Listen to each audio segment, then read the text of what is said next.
अस्सलाम वालेकुम dear friends, मैं हूं आफाक अहमद। आप देख रहे हैं लैब टेक्नोलॉजिस्ट। डियर व्यूअर्स, उम्मीद है कि आप लोग ठीक ठाक होंगे। मेरा आज का टॉपिक है क्रिएटिनिन टेस्ट।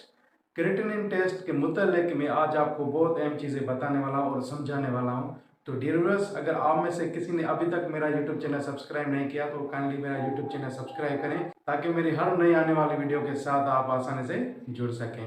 तो चलते हैं अपने टॉपिक की तरफ। तो फ्रेंड्स, अभी हम जानेंगे कि क्रिएटिनिन टेस्ट है क्या। फर्स्ट ऑफ ऑल हम जानेंगे कि क्रिएटिनिन है क्या। क्रिएटिनिन एक वेस्ट प्रोडक्ट है जो कि बनता है हमारे मसल्स, और मसल्स में एक सब्सटेंस मौजूद होता है जिसे कहा जाता है क्रिएटिन।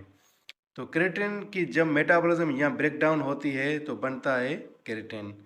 क्रिएटिन क्या है? क्रिएटिन एक ऑर्गेनिक एसिड है जिसका काम है मसल सेल्स को एनर्जी मुहैया करना।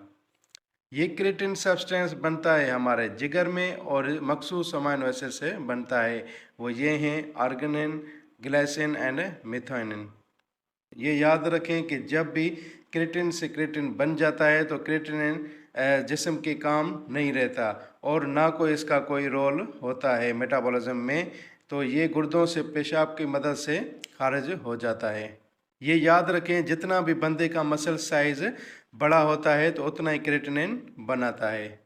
अभी हम जानेंगे तशख़ीस लिहाज से जो एक क्रिएटिनिन टेस्ट की जो अहमियत है।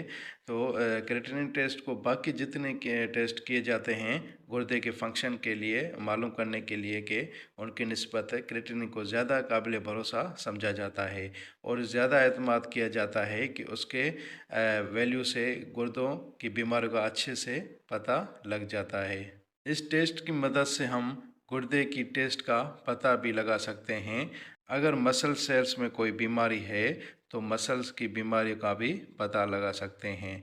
गुर्दे में मुख्तलिफ बीमारियों का भी पता लगा सकते हैं और ग्लोमेरुलर फिल्ट्रेशन का भी पता लगा सकते हैं कि जो फिल्ट्रेशन हो रही है वो ठीक से हो रही है या नहीं, और ग्लोमेरुल सही से काम कर रहा है या नहीं कर रहा।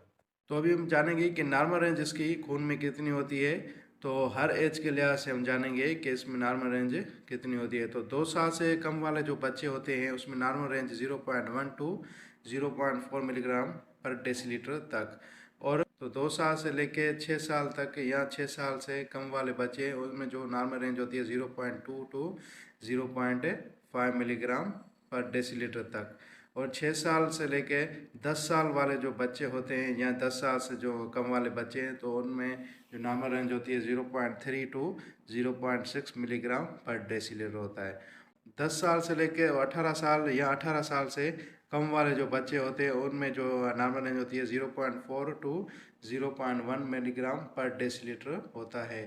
ख़वातीन में 18 साल या 18 साल से ज़्यादा वाली उम्र जो होती है तो उनमें जो है 0.5 टू 0.1 मिलीग्राम पर डेसीलीटर तक। और मर्द हजरात में 18 साल या 18 साल से ज़्यादा वाले जो उम्रें होती हैं उनकी तो उनमें जो नॉर्मल रेंज पाई जाती है वो 0.6 टू 1.2 मिलीग्राम पर डेसीलीटर तक। ये जो है वो एज के हिसाब से जो है वो नॉर्मल रेंजेस होती है। अभी हम बात करेंगे ब्लड कलेक्शन की। जो क्रिएटिनिन टेस्ट के लिए हम ब्लड कलेक्ट करते हैं, 3 से 5 ml ब्लड लेते हैं जेल ट्यूब में और उसको सेंट्रीफ्यूज करके उसका सीरम निकाल के उसको एक्स्ट्रा मशीनरी पे रन करते हैं। अभी हम बात करेंगे जो क्रिएटिनिन के बढ़ने के वजूहत हैं वो ये हैं: nephrons damage, acromegaly, गिगांटिज्म, hyperthyroidism, congestive heart failure, urinary tract obstruction, acute and chronic renal failure, poliomyelitis and Burns. ये जो हैं वो बढ़ने के वजूहत हैं क्रिएटिनिन के। अभी हम बात करेंगे जो कम होने के वजूहत होते हैं क्रिएटिनिन के, वो ये हैं: muscular dystrophy, severe liver disease, low protein diet, increasing age and pregnancy. ये जो है वो कम होने के वजूहत होते हैं। तो डियर व्यूअर्स, उम्मीद है कि मेरा आज का टॉपिक आपको समझ आ गया होगा कि क्रिएटिनिन टेस्ट क्या होता है, ये किन में की जाती है और इसके नॉर्मल रेंजेस क्या होती है और इसके बढ़ने की वजूहत और कम होने की वजूहत क्या होते हैं। तो फिर मिलेंगे एक न्यू वीडियो के साथ। तब तक के लिए अल्लाह हाफिज़ और मेरे यूट्यूब चैनल को सब्सक्राइब करना, लाइक करना और शेयर ज़रूर कीजिएगा। शुक्रिया।